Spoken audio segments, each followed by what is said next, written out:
संघर्ष ही जीवन है। एक बार एक किसान भगवान से बहुत ही नाराज हो गया। किसान बहुत मेहनती था। बहुत मेहनत से वह खेतों में अनाज उगाता, उसकी देखभाल करता, पर अक्सर उसकी फसल खराब हो जाती। कभी सूख पड़ जाता, कभी बाढ़ आ जाती, कभी तेज धूप, कभी आंधी, कोई न कोई कारण बन ही जाता कि उसकी फसल खराब हो जाती।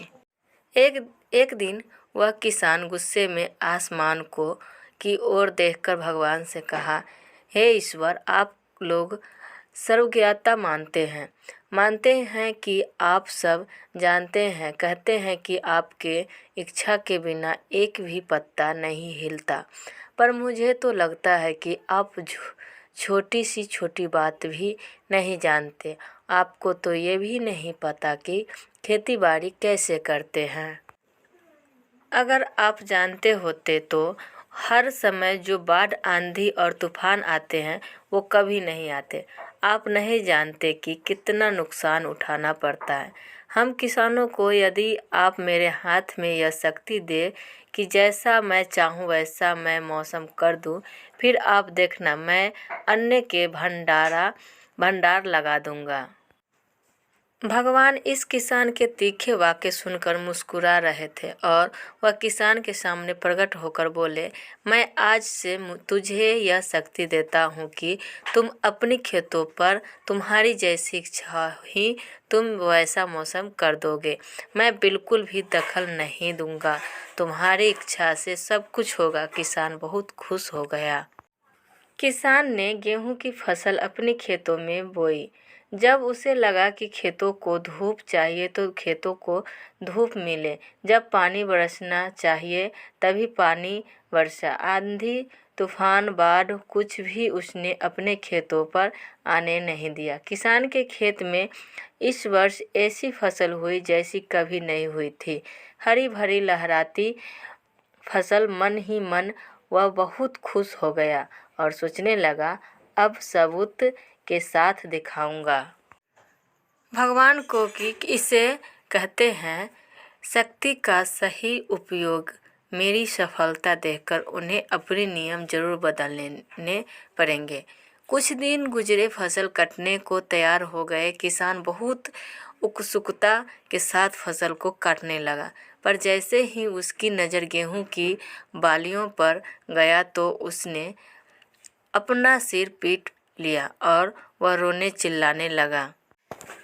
गेहूं की एक भी बाली के अंदर गेहूं का दाना नहीं था।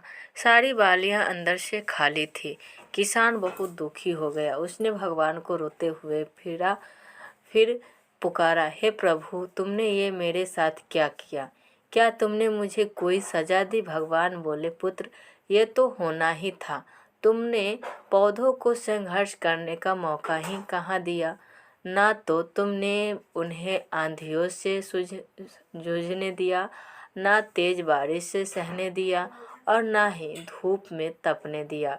एक भी चुनौती का सामना तुमने उन्हें नहीं करने दिया। इसलिए सारे पौधे अंदर से खोखले रह गए।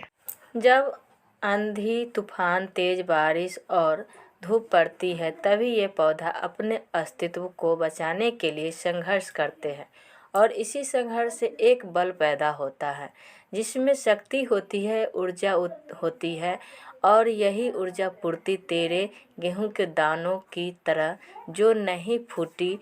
तूने उन्हें कठिन परिस्थितियों से गुजरने ही नहीं दिया। जहाँ उनके अस्तित्व का जन्म होता सारे बालियाँ इसलिए खाली है। इसमें एक भी गेहूं का दाना इसलिए नहीं है क्योंकि तुमने अपने पौधों को संघर्ष कराया ही नहीं। याद रखिए, स्वर्ण में स्वर्णीय आभा तभी आती है जब वह आग में तपने, गलने और हथौड़े से पीटने जैसे संघर्षों से गुजरता है।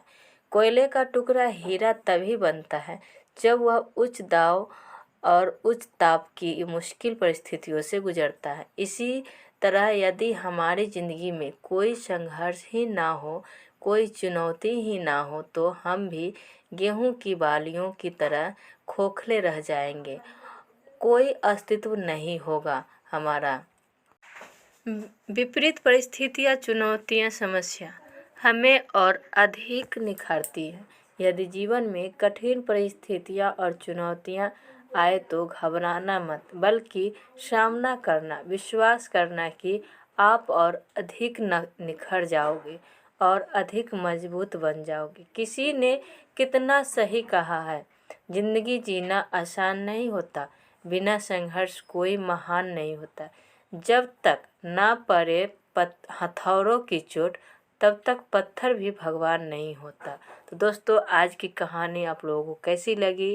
अगर अच्छी लगी हो तो लाइक, कमेंट और शेयर ज़रूर कीजिएगा। बेल आइकन दबा के इम्प्रेस कर दीजिए। अगर नए हो तो सब्सक्राइब ज़रूर कीजिएगा।